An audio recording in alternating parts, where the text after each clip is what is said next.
Welcome back! Today we're diving into a seriously profound explainer.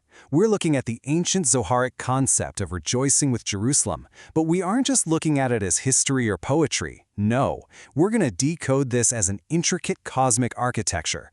Think of it as a massive, universe-spanning system failure, followed by an ultimate, uncorruptible upgrade. If you've ever wondered why ancient mystical texts place such a massive emphasis on the act of mourning, well, you're about to see it through the lens of a cosmic network analysis. Okay, let's dive right into this. Here's our roadmap for today. We'll kick things off with the cosmic system crash, move into debugging Sephirotic fragmentation, and logging the failure. Then we'll trace the repair quest, explore upgrading the rebuilt city, and finally, wrap up with priority access granted. Starting this off with Section 1, the Cosmic System Crash. To really get this, we have to completely reframe how we view historical destruction. It wasn't just a physical tragedy on the ground, it was a catastrophic blackout of the absolute highest spiritual nodes. This quote right here, this is our foundational source code for today. The Zohar, expanding on the prophet Isaiah, establishes an absolute mechanical link between the act of mourning a fallen city and the capacity to actually rejoice with it in the future. We're going to decode the specific mechanics of exactly why mourning actively triggers a future system joy. To do that, we need to understand the Sod, the deep mystical secret of Malchut. In the Sephirotic structure, which is the 10 dimensions of reality, Malchut is the 10th and final node. It's the great cosmic receiver that catches the flow of light from the upper dimensions. And here's the crucial point. Jerusalem is the physical, earthly manifestation of Malchut. This means its physical destruction wasn't just some local historical tragedy. It actually mirrored a massive, cascading spiritual server crash in the upper worlds. Understanding this server crash doesn't just explain history, it actually helps you understand the mechanics behind your own moments of spiritual or emotional disconnect.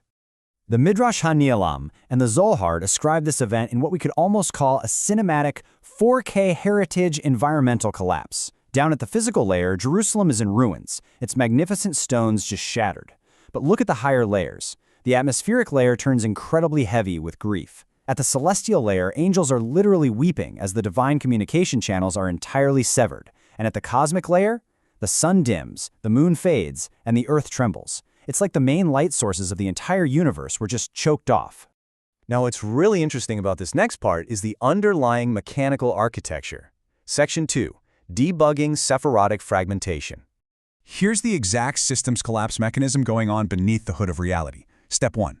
Malchut, the Jerusalem node, falls into deep concealment. Because it drops offline, Step 2 immediately occurs. The network disconnects from Tiferet, which is the central column of upper flow. Without that vital connection, Step 3 hits, and the entire 10-node Sephirotic system loses its synchronization and completely collapses into fragmentation. Finally, because the flow is blocked, all the higher Sephirot violently dim. The whole network just goes dark. The sheer severity of this crash is vividly illustrated through the color dynamics analyzed in the Pardes Rimonim and the Zohar. During the disconnection, the exile phase, the system outputs a darkened, bloody red and a deep, void-like black. This represents harsh judgment and the total absence of light. But the cosmic blueprint promises that when the reboot happens, we're going to see the radiant white of chesed, or grace, perfectly merging with the luminous green of Tiferet, creating absolute harmony in the rebuilt Jerusalem. Which brings us to Section 3, logging the failure. So what is our role as users stranded in this offline state? Well, it turns out mourning isn't just a sad emotion, it's a protocol. It is the active, essential mechanics of recognizing a system-wide crash. By mourning, you are consciously aligning your personal consciousness, your individual node, with the broken cosmic flow. You are acknowledging the shattered state of Malchut. You aren't just sitting in the dark pretending the lights are still on, you're actively logging the error. Think about it this way. Let's look at two modern analogies to really grasp this ancient Zoharic mechanic. On the one hand, you have the video game version. The game world enters a destroyed state, right? And only the players who stick around and grind through the difficult repair quests unlock the final, brilliantly restored endgame city with all those enhanced abilities. On the other hand, you have the cosmic engineering version. A total system failure occurs. The users who actively participate in debugging and logging the errors during the blackout are the exact ones who gain elevated permissions in the new system. So mourning? Mourning is debugging. Let's move into Section 4, the repair quest. We can actually trace the chronological phases of this ultimate repair quest. We start with Day 0, the system crash, plunging reality into destruction. Then comes the incredibly long era of exile. This is the debugging phase, where users log errors across fragmented nodes, generation after generation. But eventually, the momentum shifts, an awakening happens, and a server-side patch is initiated directly from the highest dimensions. Finally, we hit the reboot. Tiferet completely reconnects with Malchut, and the channels of cosmic flow are permanently restored. And let me tell you, the quality of this reboot is staggering. As the Midrash Shane Alam points out, the ultimate patch is a perfect, uncorruptible download directly from the highest server. It is brought down, fully built from above. Because it's constructed in the pristine upper dimensions rather than the fragmented lower ones we're used to, it guarantees permanent stability. It literally can never be corrupted or destroyed again. Which perfectly sets up Section 5, upgrading the rebuilt city. So, what does this upgraded system look like when the power finally comes back on? It returns to the number 10. The fragmentation completely ends. The system is restored to a perfect, unified array of all 10 Sephirot, operating in total unison. This allows for a complete, unhindered torrent of cosmic data flow from the very highest source all the way down to our physical reality. Contrast those dark, weeping visuals of the crash we talked about earlier with this brilliant 4K radiant restoration. The luminous green light of Tiferet returns. Malchut ascends from the dust, shaking off the ashes, perfectly reconnecting with the central column. Both the physical and spiritual city rise in unimaginable splendor. This isn't just hitting a reset button to get back to the baseline. It's a massive system upgrade that far exceeds the original parameters of the universe.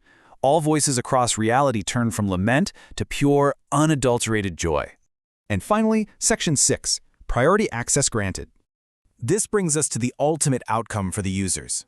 If you actively aligned your own soul with the broken flow of Jerusalem during the long darkness, what exactly happens to you when the flow is restored to maximum capacity?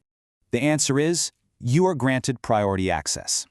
The debuggers, the mourners, receive immediate elevated permissions in the brand new system. Because you synchronized your personal node to the system when it was empty and broken, you are perfectly positioned to receive that immense rush of light when the connection is finally reestablished. You seamlessly transition from mourning into a state of absolute rejoicing, experiencing a total system harmony where lament is entirely overwritten by joy. As you step away today, ask yourself, in your own life, when you face a personal system crash, do you ignore the darkness, or do you do the hard work of logging the errors so you're fully ready for the ultimate reboot? Thank you for joining us for this complete journey through the Pardes. We hope these ancient truths help you and your family improve your own dimensions this week. If you enjoyed this full chapter deep dive, please like, subscribe, and share which part of the journey touched your soul in the comments. We'll see you in the next chapter.